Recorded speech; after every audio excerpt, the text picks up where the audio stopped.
Good morning mga kababayan, Luzon, Visayas at Mindanao. Ayan, nandito po tayo para ipakita sa inyo kung gaano kadami mga kapatid natin na Iglesia Cristo para sa kapayapaan. Hindi mo iwasan talaga meron posibleng magkaroon ng kalat. Kaya may ang iba dyan na nag-transfer eh. Kanya ang nakalat mo dala yan. Samantala, hindi lang po politika, kundi pag-unlad ng bansa ang layunin ng National Rally for Peace. Ganyan din nakahandaan ng pamahalaan sa anong problema ginagawa at kakaharapin pa ng report lang sa Pilipinas.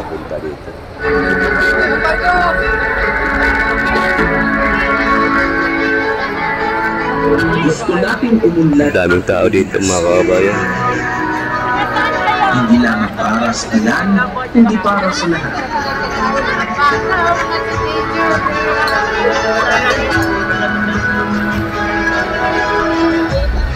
Sa ganito, naghihirap kami pa kakabit ng mga.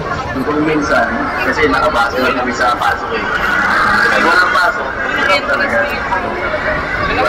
Sinatagal lalabas kami ng madaling araw. Gagarahin kami na alas 8 sa gabi. Ganun na lang yung ano, para kahit pa paano magpulad pa rin yung pangay namin.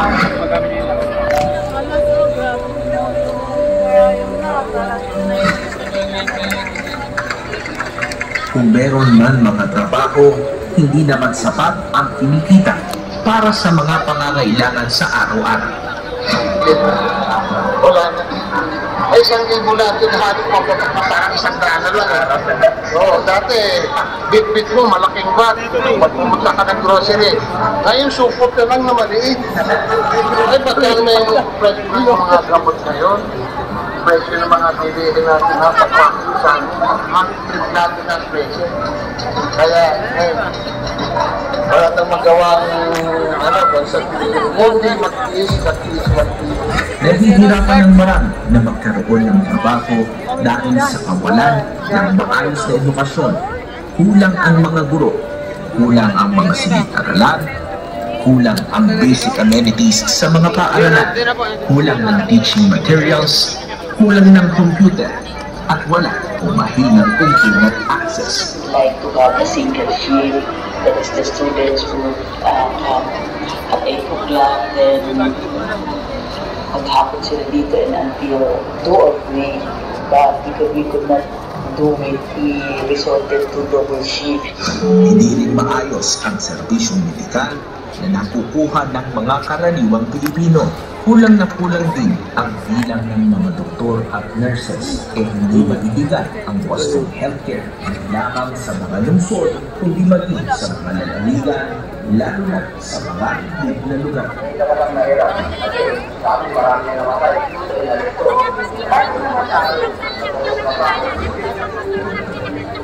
Maging ang katulugan sa mga infrastructure kahit pa paano sa buhay ng mga Pilipino.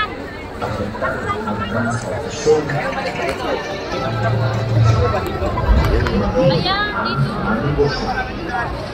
Daming tao, no? Grabe. Talagang puno-puno ang Lunita. Yung iba nga dyan, napapagod na rin sa kalakad. Kaya, ayun, no? Umupo muna.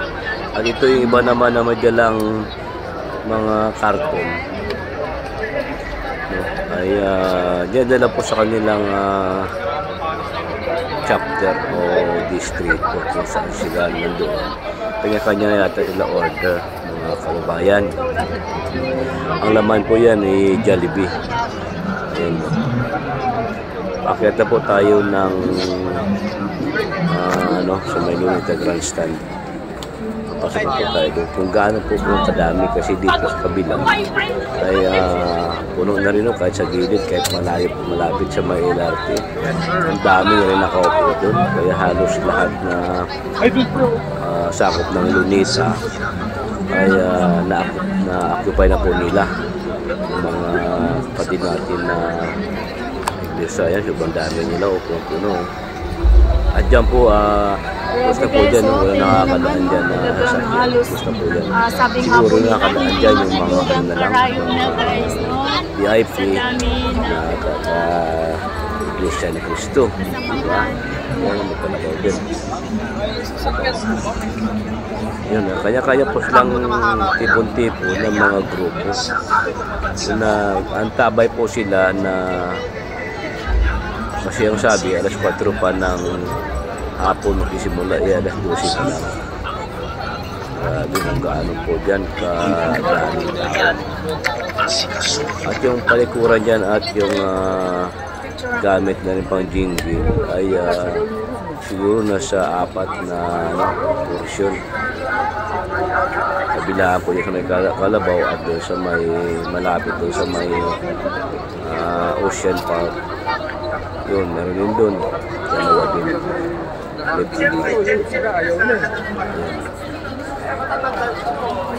Magandang tao dyan. Ang dami talaga. Kaya agad-agad lumabas kami dahil tayo ma-Christian sa dami. Yan po yung papunta nyo sa may sa statue ni Jose Rizal. Hanggang doon sa may puntang LRT. Talagang puno din ang tao. Pero dito po mas marami. Ayan. Saka dyan sa may flag. Yun dyan marami. Sa may Kalaw, ganun po sa may Kalaw. No? Ang daming tao dito sa may Kalaw. Sa mga viewers natin dyan ng mga OFW. Siyempre, especially sa ating mga kabayan dyan sa ibang bansa, immigrant.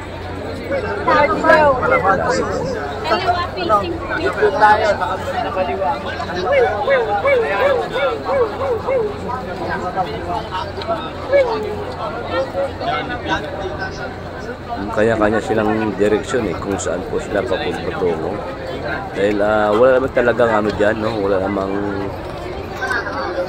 naman talagang surprise dyan. Pero ayun, no? Kasi lahat dyan ay kanya-kanya silang napag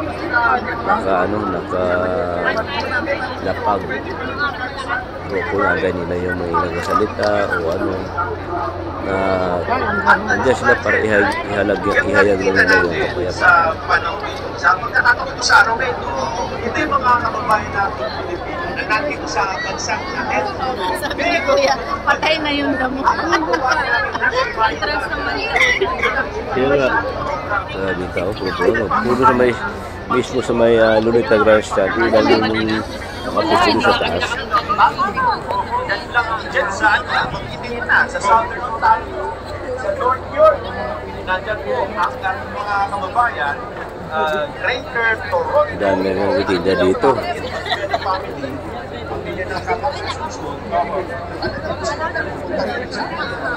At mag-dyan sa America, Texas, sa Sugarland, nakikiisa sa Ayun, National nasa gitna na po tayo ng Lunita. Pupunta na po tayo sa may Lunita Grandstand. Pero sikip na kasi. Kaya iwas na hindi pa po sa kanila. Bawat Pilipino. Ang sabi nga nila, kapag ang Pilipinas ay umuulan, gumaganda ang takbo ng lipunan ng mga mamamayan, nakabuhayan, at mga babae natin nasa abroad, proud sila. Tara! Nag-aaway-aaway. Gusto ko tanggap Pilipino. Ayun, parang nakakita ng Pilipino. Oh, please love you, Pilipino. Pilipino, love you, Pilipino. Diba? Dati mo kasi kata nung manip. Ay, ngayon. Pilipino. Ang iba dyan, Kaya pati mga taga San Jose. ang iba dito ay gabi pa lang dito na dahil sabi nga nila nakusap namin kagabi kailangan mo kasi yung traffic na yung parkingan. Kaya yung iba nga yung iba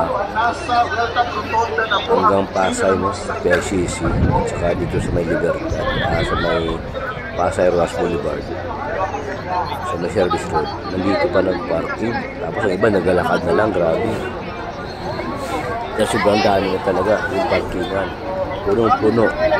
Saka yung Rojas Boulevard nga dyan na dadaanan highway maliban sa mga service road, ginawa na yung gilid, doon pa sila nag-parking kasi sobrang dami ng tao. Ayan, maraming salamat po mga kabayan.